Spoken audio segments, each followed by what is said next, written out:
so glad you joined us once again tonight. We've got a great program lined up, and I'm going to let Toni tell a little bit about the guests because you sort of know them real well, don't you? I do. I have our good friend Tyrell Martin with us tonight. Tyrell I've known for several years. Met him at Hope Church when he led worship there, and the Lord was just calling him to some new things and places and seasons in his life. And I'm just excited for him to be here tonight and share where he's at now and what he's doing in ministry. And he's brought some friends with him here tonight. We have Cam and Joy Hill, who is also in ministry with Tyrell. And so they're going to be sharing with us more about what they're doing. I'm not going to give it all away now. But we're excited. They are working together in ministry at One Community Church in Greenville. And Tyrell is also going to be singing tonight. We love Tyrell, right? Everybody loves Tyrell. Whenever he's on, we get all the messages. Oh, he's my favorite. I love him. And I just, it still blesses me so much of how much you have poured into Addison and just, you know, sang with her here on Nite Line. And, yes, ma'am. We were just saying, me and Addison the other day, that we missed you, and you're missed by so many people at Hope. He's going to get a big head over there. I know. Tyrell just doesn't get a big head. That's the don't. thing. And I know that I can say all those things, but there are so many people that you just touched the hearts of through your worship, not through your standing on a stage, but through you genuinely worshiping yourself and leading people into worship. You just, you really did just make a mark at Hope Church. And you're trying to get me tearing up right now. And we miss you. So, but we're excited to have you here and just have Cam and Joy, you guys here with them, and you guys share about what the Lord is doing in ministry with One Community Church. So I know that I'm okay with it. I'm still struggling with not having him around. But listen, we didn't take him. I need that to be clear. So force him, did you? No. I know that it's just a blessing. Listen, if he has come alongside you guys in leadership, then I know that your heart is just as incredible as his. So I'm looking forward to just hearing more from you guys tonight and what you guys are doing. So it's going to be a good night. And like I said, Tyrell is going to be ministering in music as well. And then in our 9 o'clock hour, stay tuned for that. We'll be interviewing someone special as well. I was going to read our scripture, and I just thought this was fitting for what we're going to be discussing tonight. It comes from Galatians 3, verse 28.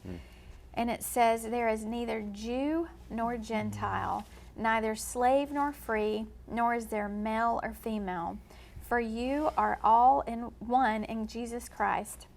If you belong to Christ, then you are Abraham's seed and heirs according to the promise."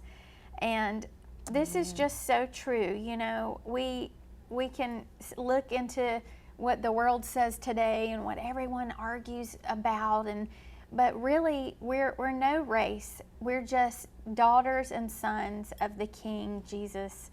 And I just thought that would be fitting, just hearing from the heart of their church and what they're doing tonight and in the community that they're in. So welcome. Thank you all for being here tonight. Thanks for having us. Yes, absolutely. So what I want to do in this first segment is you guys just share. Tyrell, I would love for you to share some of your background. And I don't even know if I've heard all of it. I know bits and pieces, but your background in ministry and like everything that's kind of led you up to this today. Point, yeah. I'm trying to do it in a nutshell. I've been singing since I was 12. Mama had me and my brothers in church. She sung on so many choirs, and when we went to revival services, it was not like just one day revival. It was like an all-week revival. Oh, that's how we grew up. And so, I mean, the love for just worship and music would start at a young age. I really started beginning to lead worship at Changing Your Mind Ministries, where Pastor Wendell Jones is the lead pastor, and they're in Cherrydale now. And the worship director there just had me up under her wing. She taught me how to like choir direct and pick songs, having an ear for harmony and being confident in leading, teaching me how to make a song my own. And I always had in my heart that, man, I just want to do this. This is my dream. And come to find out, like my last year of high school, it's like you could actually like have a job worship leading. And, you know, and I learned that it's not a career, it's a calling in a sort, to separate the two. And so from there, the Lord just opened up small little doors where I got to travel. I got to be on big stages, small stages, and the Lord just opened an opportunity. That time frame where I was at Hope for about 3.5 years, which really, like, the leadership there gave me room to grow and to really season me to where I am now, to be able, with us starting this church, like Pastor Rich Butler used to always like give me that title pastor, and I would shy away from it because I just love people. And like since we started this church, you know, being a pastor of worship, it's not so much about a title, but just doing what God has called you to do. And it's not, I've learned not to separate it to like music and leading people. It's all the same.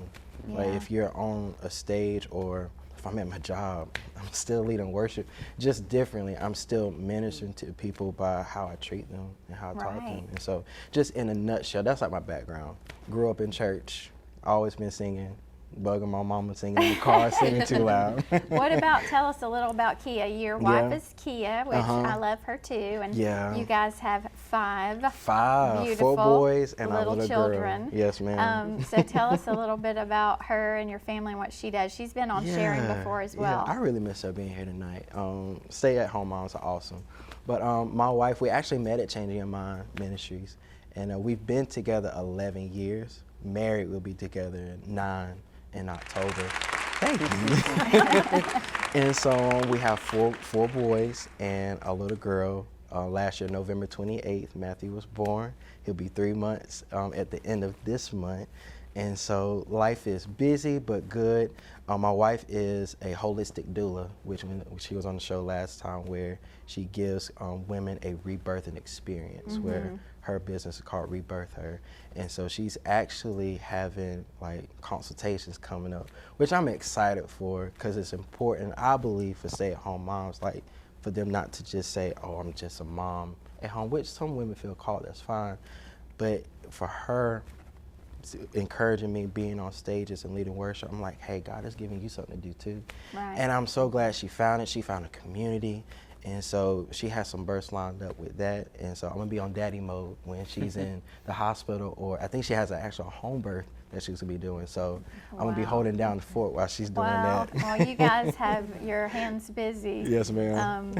Goodness. So I miss her. So Kia, we miss you tonight. So, well, thanks for just sharing, and that gives you know, our viewers a little bit of insight on your background. Yes, ma'am. What about you, Cam? Now tell us a little bit of your history and your family. Yeah, so I grew up in the Cleveland area of Ohio and went to school in Southwest Ohio at Cedarville University. And long story short, I met a pastor there who was pastoring in Greenville, South Carolina. And I honestly didn't know Greenville was a place on a map. I had never heard of it before, didn't know anyone here, but I met him and heard his vision for church planting. And I was compelled by it, and I sent him an email and actually asked if I could do a summer internship. I was getting ready to graduate, wasn't exactly sure what I was going to do, felt a call to ministry, but didn't really know what. And so I reached out and said, can I do a summer internship? And he said, well, why don't you just move down here and do a sort of residency with us, and we'll take it from there. And he said, you know, the only things that we can really offer you is we promise we won't let you drown, and we'll help you find a job, and we'll speak into how God has gifted you and help you find your place in the church. And that was almost 11 years ago. So. Well, you know, I recently, probably 2 or 3 months ago, was watching 60 Minutes, and they did a segment on Greenville, South Carolina for about 20 minutes of all the people that's moving here, and you were one of them. Yeah, I can't complain about the traffic. I'm contributing to it. Right. I've heard that from other people, like Greenville, South Carolina was not a place I knew about, and the Lord brought me here, you know? I mean, it very much was one of those things. I like packed up my Honda Civic, knew no one here, and felt, I mean, there was like no fear attached to it. I felt very, very, a very clear call from God to move down here. but there wasn't a ton of clarity as to what I was going to do. It was just like, go there and Wow. I'll give you the next move And when how you many get there. years have you been here? 11, almost Oh, 11 wow. now. Mhm. Sounds like you're here to stay. Now, Joy, how long Definitely. have you guys been married? We will be celebrating our 10th anniversary. in Awesome. September. And you have 3 children Yes. as well. Tell me a little bit about your background and how you guys do ministry together. Okay. We met in college at the gym. I was on the track team, and he was an avid rock climber and weightlifter. And Weightlifter. yeah. And Making you sound good. Yeah. That's right. Yeah, I think she's embellishing a little bit. Well, we had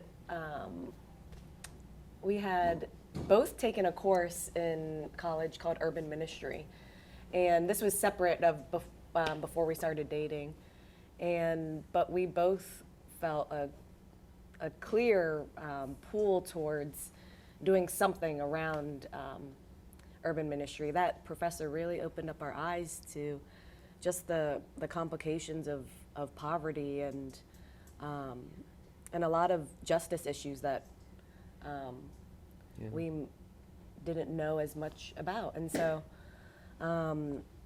as we started dating, that was part of our conversations, and So it's like you're educated on things, and when we don't know what we don't know. That's right. Mhm. And so it's neat that the Lord puts you in places, and then it sparks something in you that you didn't know was there otherwise. And then to be able to come to a place of where you're at now. So that's really cool. I've heard little stories like that, like you didn't know about the needs there. Mm-hmm. But did you ever imagine that you would be helping meet some of those needs? No. I mean, it's really cool, like when the Lord opens your eyes to something you hadn't seen, and then all of a sudden you just like can't unsee it. And when I think God revealed that to us through that course, and the professor did a great job of helping us see God's heart in the scriptures for justice and for racial justice, and to see that this was something God cared deeply about. It was really, really cool because, again, like once that light was turned on, it couldn't be turned off. Yeah. And so, yeah. Cool. Well, we're so glad that you're here tonight, and for you guys to share more with us. If you're just joining us, we have Tyrell Martin and Cam and Joy Hill tonight with us, and they are pastors at One Community Church. We're missing one other. They're going to share about him in a bit, because he's expecting his wife. They're both expecting another child, and so that baby just might be on the way. So That's right. we didn't want to have a live birth on the Nite Line set, so they decided to stay back tonight. But anyway, we'll have to meet them some other time. But we have Tyrell Martin. I'm super excited to just hear him sing, and this song is called "Rest in My Soul."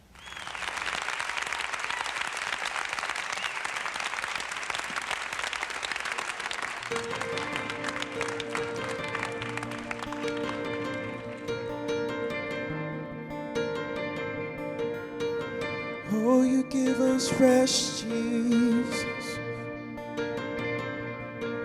In you we find our peace. We find our rest in you, Jesus. I find rest in you.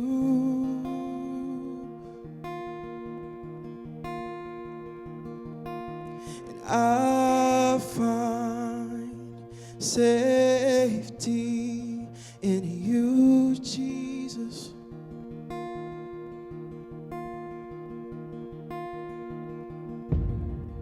Oh, there is none like you, God Almighty, God Almighty.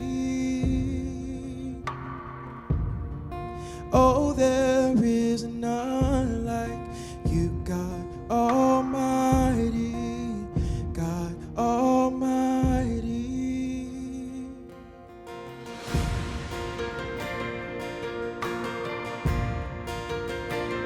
Oh, my Jesus. In you we find our peace in you. My heart cries out for you, Jesus. And as the deer pants, so my soul longs for you. Oh, Jesus, it longs for you. Oh, there is none like you, God Almighty, God Almighty. Oh, there is none like you, God Almighty, God Almighty. Like the dew in the morning, come and rest in my soul, come and rest in my soul. Like the dew in the morning, come and rest in my soul, come and rest in my soul.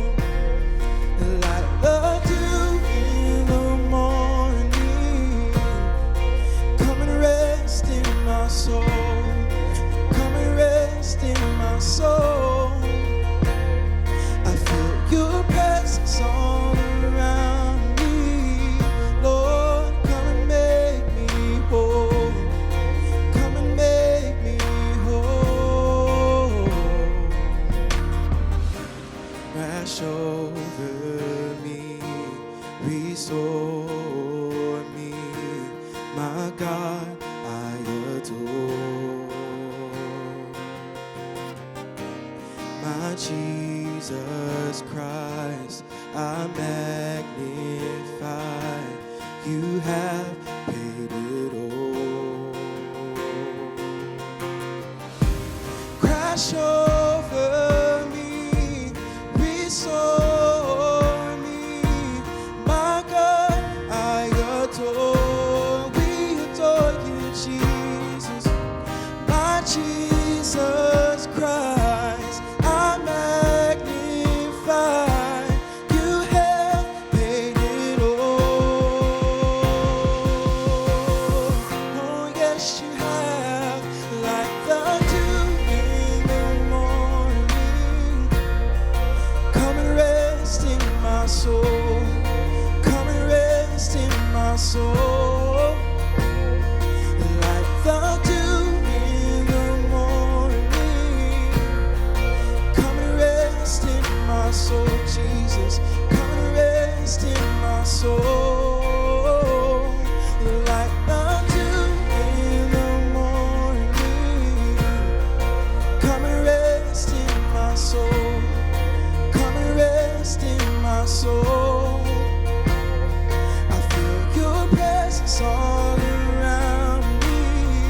Lord, come and make me whole, come and make me whole. Come and rest in my soul, come and rest in my soul,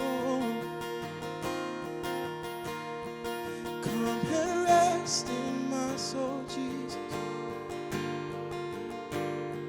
Come and rest in my soul.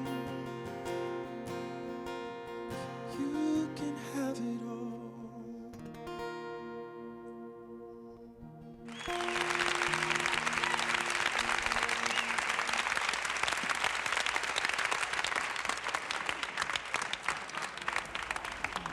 Well, that just was beautiful in the lyrics. I loved it. Come rest in my soul. That is exactly what I needed to hear tonight. So thank you, Tyrell, for that. He's going to be singing a couple more songs. And I want to say, did you write that? Yes, Is ma'am. that okay? I thought so. So all the songs y'all hear tonight are songs that I've written and some friends have produced with me. I Yes, love ma'am. it. When you said, I'm going to sing some originals, is that okay? I was like, absolutely. So that's so great. Yes, ma'am. Thank That was you. very anointed. I loved it. So we're here with One Community Church in Greenville, and we have 2 of the 3 pastors of that church with us tonight. And Tyrell just sang, and he is the pastor of worship there. And so I wanted to ask, how did you guys all meet? And then how did you come together to form this church, One Community Church? Who wants to take that one? You can go. All right. Well, it was interesting. It was definitely a God thing. So Joy and I had prayed about being a part of a church plant in the Nicholtown community for probably, the last 5 or 6 years. But we always felt like we just wanted to be a part of a church plant, not leading a church on our own. And we felt this call from God. This would have been last May, to pray and fast through the month of May, specifically about planting a church and being a part of a church plant. And we had been praying and felt like the Lord was leading us to be a part of that, but we didn't have a ton of clarity. And then like the next month, we got connected to Corbin, who's one of the pastors at One Community, who's not here tonight. We got connected with his cousin. And like the strangest way, essentially while we had been praying and fasting, Corbin and Tyrell had been meeting with a small group of people praying specifically about planting a church, and they were looking at the Nicholtown community, and they had seen a ministry that Joy and I are a part of called Elias, and essentially came to the building to see if they could have some interest meetings there. And the person who came to, visit the site and see if they could host interest meetings there was Corbin's cousin. And he and I bumped into each other, and actually it was one of our staff members asked why he was there. And he was like, well, we're thinking about hosting interest meetings about a church plant. She's like, there's someone here who's been praying about a church plant. Why don't you guys talk? And like a week later, he connected us to Corbin, and we started having some Zoom meetings, and then I got to meet Tyrell, and the rest is history. And did you already know Corbin? Yeah, me and Corbin, we've been best friends for like 8 years. Oh, okay. Yeah, and how we met was I was working at Chick-fil-A in Malden. This was 2014, and he just walks in. And from there, just kicking off the relationship with him and his wife. So since then, my first time leading worship was a part of the church he was in, which just kicked off like my worship leading experience. Okay. So me and Corbin, we've been together for a minute. All right. So it was really cool how like connecting the dots, because I don't know if I was riding around or if it was Julian that saw it, or Corbin saw it online. And then he was like, hey, because Corbin at the time, he was doing an internship in Ohio. He said, hey, I need y'all to go look at this spot right here. We were like, where are we going? And so that's when Julian was walking in. And so it was really cool how the Lord connected dots, because I feel like I've known Cam forever, and so. There are some people that your hearts connect, and you feel like you've known each other forever. Yeah. Well, when did you actually launch the church? So we started core team gatherings in February of 22, and then launched mid-May that year. Okay. So tell us exactly where it's located. So right now we meet in Elias, which is 1220 Lawrence Road, and it's a building. You'll see LA Hot Wings on the front of it, and it's a storefront. There's a barber shop, there's LA Hot Wings, and then there's the offices for a ministry called Lead Collective. And one of the ministries of that organization is Elias, which meets around back. And so our church meets around back. You kind of have to drive behind the building, and we meet in this like basement, right? And worship there. And it's been it's been a blast. We're actively looking for a new location because our kids are busting out of the seams there. That's what we were saying before the show, like, kids always be causing the problem. But it's a good problem to have when you have that many kids, and families coming. Then you got Tyrell, all his children. Huh? That's right. Between us, but Corbin, me, and Cam, it's like 12 kids. So that's Oh my goodness. that's but nuts. you know what? You keep doing it, and if the Lord continues to multiply, He will provide. He'll provide. So tell us how the 3 of you pastor together. Like, what does that look like? Because there's always like a lead pastor or someone over, and then there's other pastors. But how are the 3 of you guys leading together like that? So we do what's called independent leadership, to where we have our elder board. It's not like one pastor. Like, we all have our different sections where we're called into the ministry. But I feel like we can say it really relieves a lot of stress from all being on one person, to where, you know, if Cam needs rest, you know, like, hey, you don't have to worry about preaching this week, you know, because us three, we share leadership together. So we get to bounce off and lead off each other a lot, which this is my first time experiencing it. And so far, it's been awesome, because you do feel a lot of pressure, you know, having to preach every Sunday. And growing up in church, I'm like, how every week, man, this pastor has a great message to give, and to kind of have that expectation, that pressure, you know, to doing it this way, it just lifts a weight that's really good. Yeah. Now tell me about your leadership and pastor role there. Yeah, so I'm the pastor of spiritual formation. Okay. And then Corbin is the pastor of culture and care. Okay. So we've tried to take, like Ephesians 4 describes these kind of fivefold ministry functions, where you have evangelists and prophets and apostles and shepherd teachers, and it's not just one person that's meant to embody all of those things. You don't need a great visionary who's also a great teacher, who's also very shepherding and pastoral and empathetic, and he's also an evangelist. And sometimes we expect one person to be all of those things. And so what we've done is we've taken a lot of those functions and we've shared those based on the gift set that we have. And so Corbin is very evangelistic in his mindset and cares deeply about all the people who come to our church and making sure that they all feel a sense of belonging. Tyrell, as you know, is incredibly pastoral and caring, and I mean, you could sit and just like gush and pour your heart out to him and know that you're in good hands.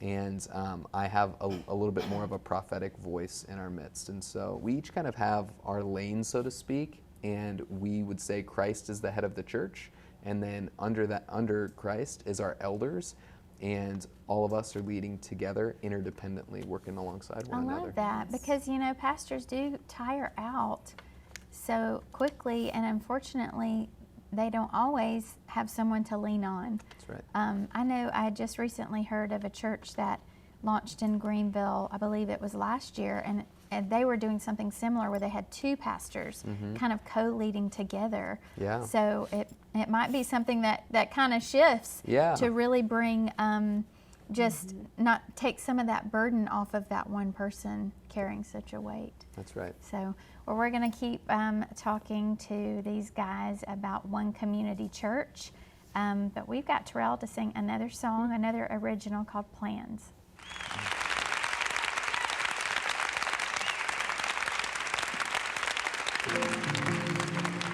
Lord, it's my prayer that whoever's watching tonight will not grow weary, that you can turn the morning into dancing, because you know the plans, Lord. No matter what life throws at us, with seasons changing, with lives changing, Lord, that you are in control and you hold everything in your hands, King Jesus. You know the plans, God. Lord, I believe, want you to know that I believe. When I don't see it, it don't make sense. Feels like I'm questioning, wrestling. It's pressure and wondering if I'ma see the promises you speak. Trusting and believing that it's working out for me.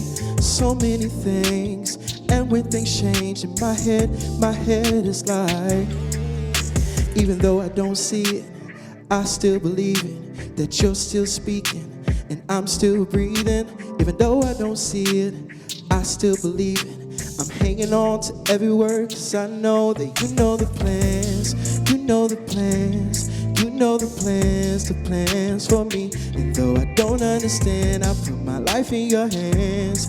You know the plans for me. You know the plans. You know the plans. You know the plans for me. And though I don't understand, I put my life in your hands. You know the plans for me.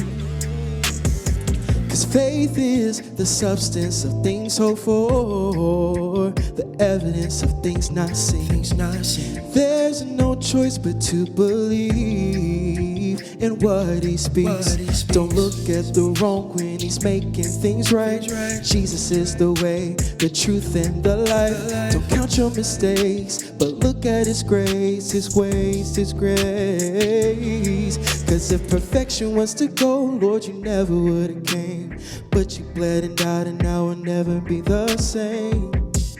No, I will never be the same, no. No, I will never be the same. If perfection was to go, Lord, you never would have came. But you bled and died, and now I'll never be the same. No, I will never be the same, no. No, I will never be, cause you know the plans. You know the plans. You know the plans for me. And though I don't understand, I put my life in your hands. You know the plans for me. God has a plan. You may not understand, but put your life in his hands.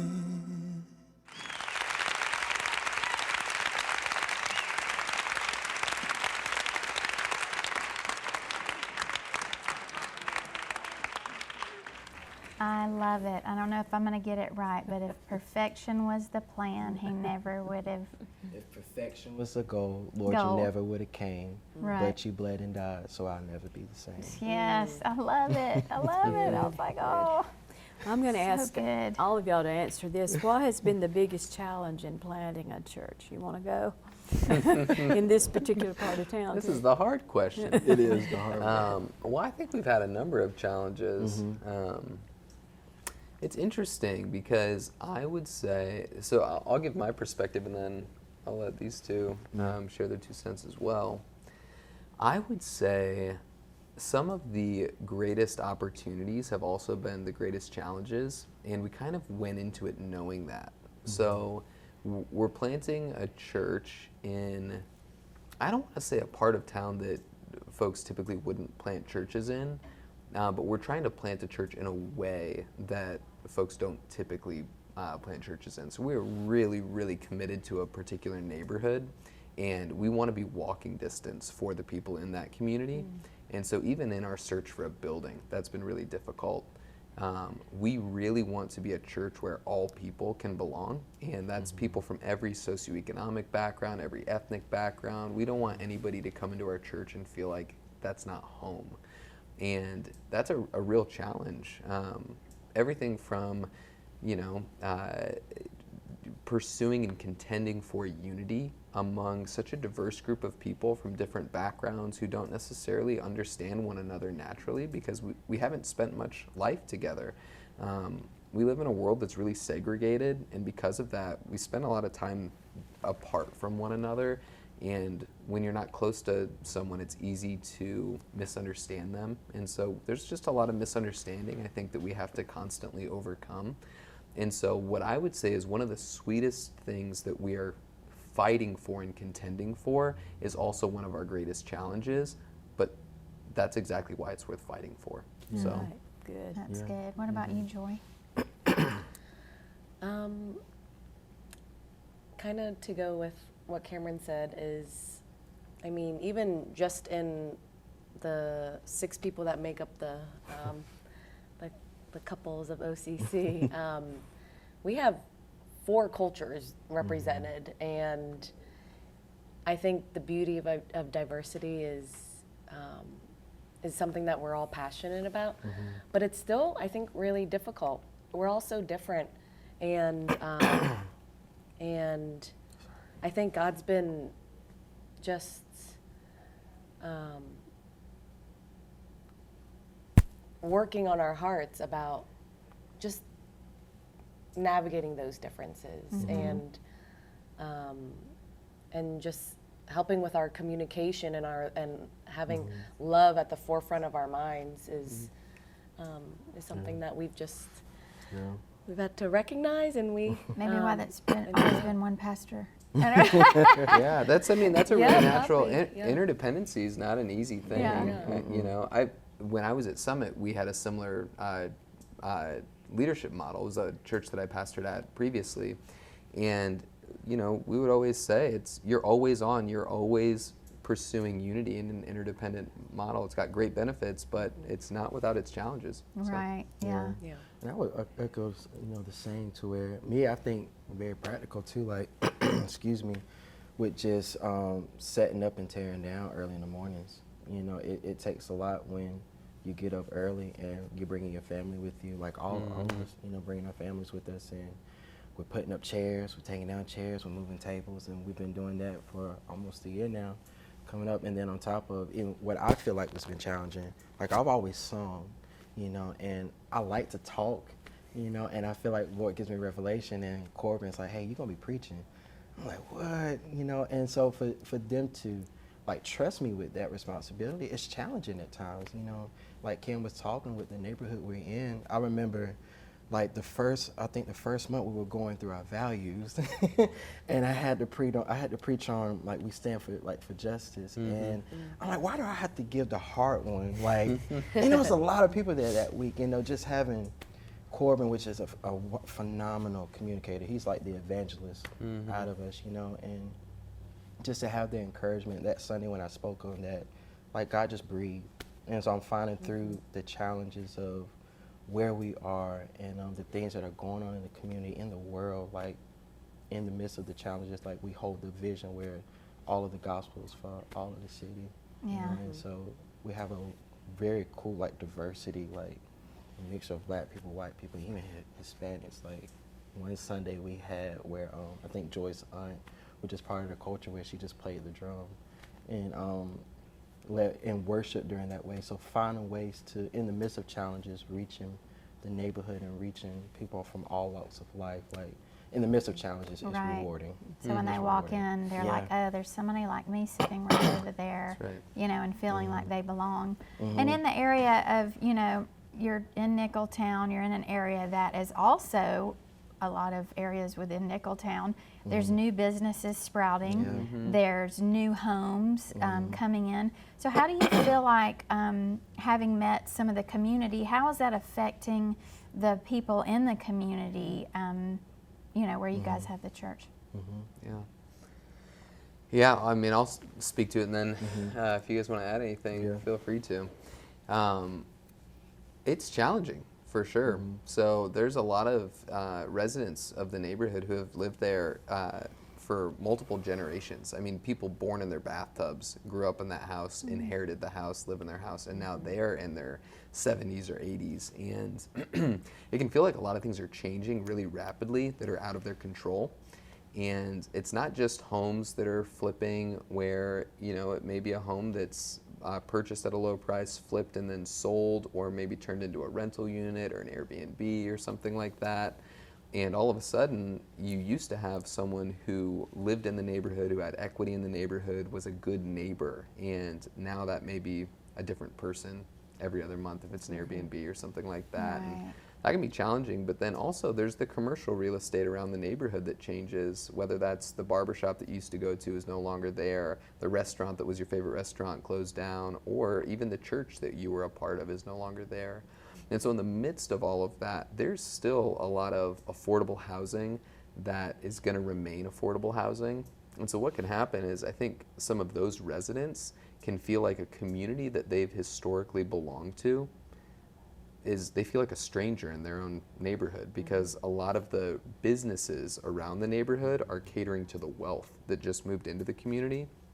And so in the midst of all of that, we want to make sure we're a church that is opening our arms to every resident in the community, especially those who sometimes might feel like they're being kind of pushed to the margins. So that's one of the things we're really passionate about, and that's one of the reasons that we want to plant specifically in I've always wondered about that, of just, you can go in areas where you go down one street and the houses look one way, and then one street over it's like there's this $1 million home, and like how, and as someone who's grown up in that community, feeling like, are we being taken over? Or so I think it's really neat that you guys have been able to come in and coming into the community, but coming in right where they're at and meeting them where they're at, rather than making them feel like you're bringing in something that doesn't feel like home to them.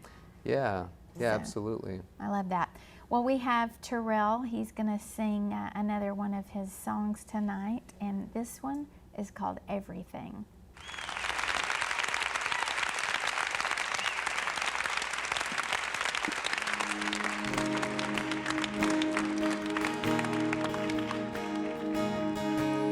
Oh Jesus, you're in everything in life, in every season, in every moment. You are. I didn't realize listening to you that all would be okay. Quit worrying, my child, is all that you would say. Oh, it's easier said than done when your mind is overrun. I didn't realize listening to you that all would be okay. And you bring me,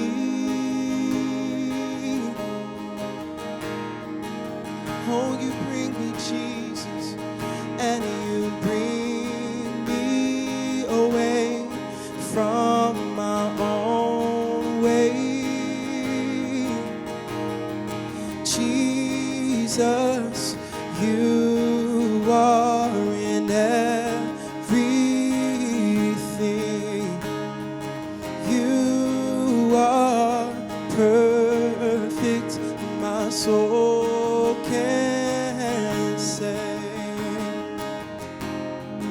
Oh, in every season, in every moment, your grace and your love remains the same today, like yesterday and forevermore, Jesus. Will you show us how to trust in you?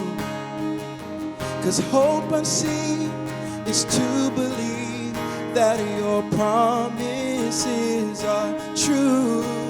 Oh, it's easier said than done when your mind is overrun. Oh, we finally realized listening to you that all would be okay.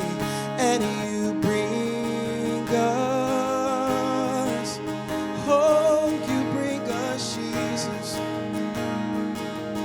And you bring us away from our own way. Oh, Jesus, you are in everything.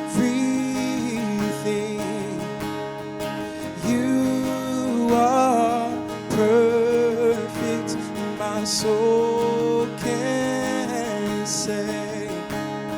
Oh, Jesus, you are in everything. Oh, you are perfect, my soul can say. 'Cause what you do is good, what you do is good, what you plan is good, what you plan is good, what you do is good, what you do is who you always been, is who you always be. Oh, what you do is good, what you do is good, what you plan is good, what you plan is good, what you do is good, what you do is who you've always been, is who you always be.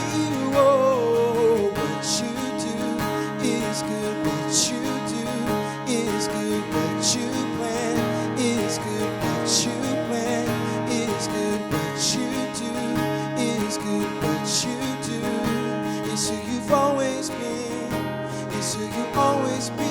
Oh, Jesus, Jesus,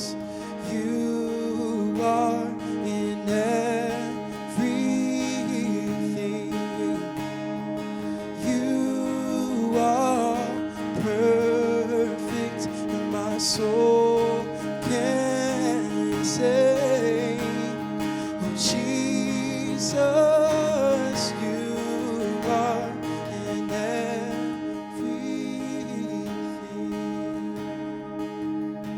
Oh, you're perfect, Jesus. Everything you are, what you do is good.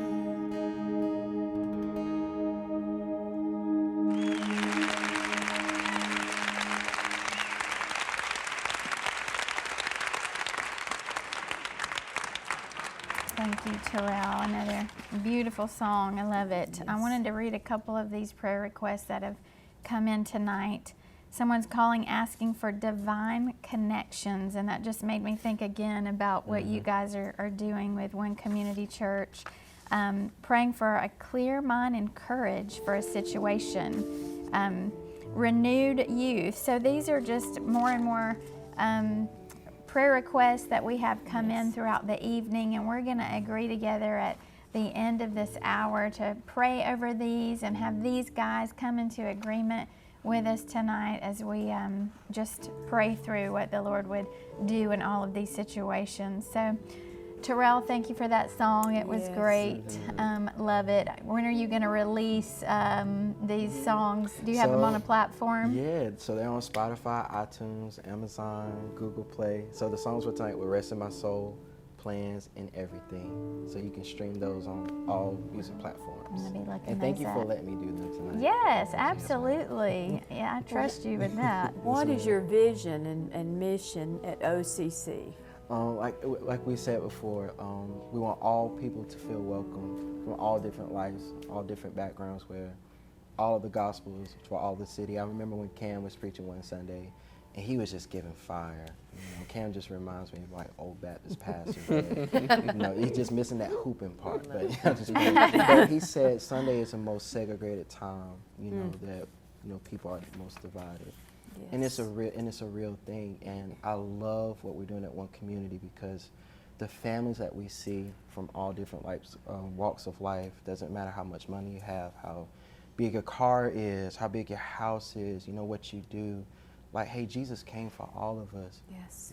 And this good news at the end of each sermon that's given, that we want to make sure we're giving the gospel where people feel loved, where segregation is not a thing in One Community. It's about the anointing. Yes, ma'am. Where people can walk in and they feel joy, they feel love, because all the gospel is for all the city. It's meant for all of us.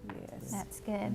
Now tell us a little bit about some of your plans to really make a difference in the community. I know that you're, having your services, but what are some other plans you guys have for the community? Yeah. I'm really excited about this one. So we are planning, I want to say for next month, to where we want to show a documentary called Unspoken, Jude 3 release, where it's really, like I said before, how segregation is a big thing on Sunday morning with churches. And they're really bringing in people together saying, hey, this is the gospel. Like, Christianity is not just a white man's religion. When Christ came, it was for all of us.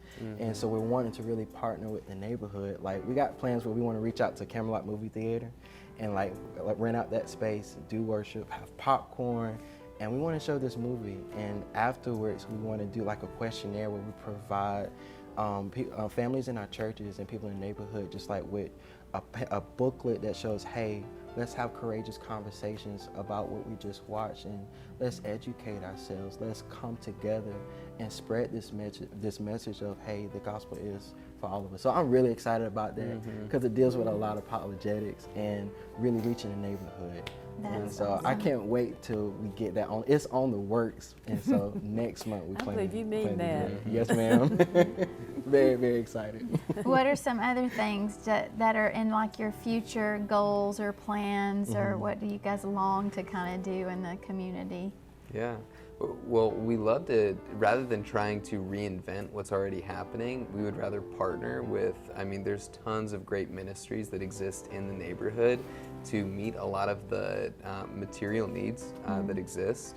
And one of the ministries that we're connected to, we've mentioned it earlier, is Elias. Joy, would you want to share a little bit more about what Elias does? Sure. We founded Elias about 6 years ago when we moved into Nicholtown about 10 years ago. And again, back to the urban ministry course. We felt like God planted us there for a reason, and we spent the first few years just trying to get to know our neighbors and attending Nicholtown Neighborhood Association meetings and playing basketball at the neighborhood basketball courts. And we talked to the elders of the neighborhood, and again, didn't want to reinvent the wheel of duplicating something that's already going on in the neighborhood. Right. And so the gap was something for middle and high school students in Nicholtown.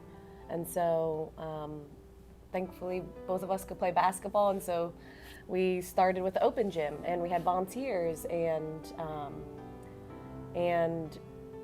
since then it's grown into an after school program and leadership development. Wow. And our goal and our mission is to serve and equip our students in the way of Jesus. So you were already a part of that ministry. Mm-hmm. So you were kind of an integral part of like this coming together there.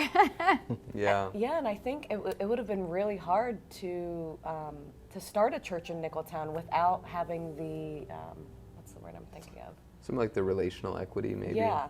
And trust established. Yeah. So. And going in and being able to do some things like on their level with, you know, having fun, playing basketball. Mm-hmm. Like that's where change takes place in the heart, because you're starting to build relationship with them, you know, Yeah. and that's what gets them in the doors to hear more about Jesus on that Sunday morning. And then those kids are going home telling mom and dad, you know, you got to come meet these people I'm playing basketball with. So Yeah. that's really cool. Yeah. I love that. That's really neat. What would you say that how the community or just other churches could partner together with you guys and help, other than obviously prayers that the Lord would just use you where He would like, but how could other people partner with you guys and help? Yeah, there's a number of ways. I mean, we would say we are seeking first the kingdom of God, and that is a big C church mission that we all pursue together. And so everything that's happening in the Nicholtown community is like anything that's aligned with the mission of God is God's work that all of us should be getting in on. That's not just something that has to do with one community church. And so I would say folks can partner with us by helping partner with the different ministries in the neighborhood. But I would say if folks were asking, how do we specifically partner with one community church? Prayer's at the top of the list. We do believe that in the same way that God is actively at work in this world, there is an enemy who is actively at work. And while God is unifying, the enemy is trying to divide. And while God is making all things new, the enemy is trying to steal, kill, and destroy. And so we need prayer. And we also need resources. The average church plant isn't self-supporting for, I think it's 4 years. But the average church plant in an urban environment that is like in a historically under-resourced community is self-supporting in close to 10 years. Wow. And so even as we're searching for a larger building, I mean, these are costs that are really hard for us to be able to afford just from the giving of our church family. And so we do need outside support, whether that's through church partners or individual partners who can see this church and recognize this mission as one worth supporting. So. Wow, that's great. So tell us again your address of where you're located. 1220 Lawrence Road. 1220 Lawrence Road. Yes, ma'am. Yeah. So if you guys want to come check out what they're doing at One Community Church, and go check them out at 1220 Lawrence Road. 1220. Is that right? 1220, you got it. 1220 Lawrence Road. Go visit them if you feel like the Lord's leading you to help support them to, you know, they have a calling that the Lord has given them and they're walking it out by faith. So I encourage you to just support them in prayer and however the Lord would lead you. And Mom, you had some more that you wanted to read here that were... Well, this is a lady that says, pray for salvation for her husband, pray for peace for our family, lack of sleep, can't get sleep, and just a special prayer request. So Why don't you lead us in a prayer tonight and close out, and let's remember all these prayer requests too, okay? Sure. Let's pray. God, thank you so much for everything that you're doing in the world, and thank you so much for your promises that no matter how dark sometimes life can be, no matter how uncertain the future can look, the future is certain, and our hope in the future is certain that our story, this story, will end in light, that you will indeed make all things new. You will wipe away every tear, and your kingdom will be established here on earth as it is in heaven. That is your work to do, and it's your work to complete. And because of the finished work of Jesus, we can be sure that it's going to happen. God, I can't possibly remember all of these prayer requests that have been given, the ones that have been shared here, the ones that have maybe been held back, the prayer requests that the viewers have this evening. You know all of them, though. You have searched our minds, you've searched our hearts, you know us better than we even know ourselves, and you love us more than we could ever dare dream. And God, that is deeply encouraging to us. So Lord, I pray, would you be near to those who are weary? God, would you grieve alongside those who are grieving and weep alongside those who are weeping? May your nearness be a great comfort to them. God, would your strength and your power be a source of comfort for those who are weak? And Lord, would your promises be our ultimate hope for each and every moment? We ask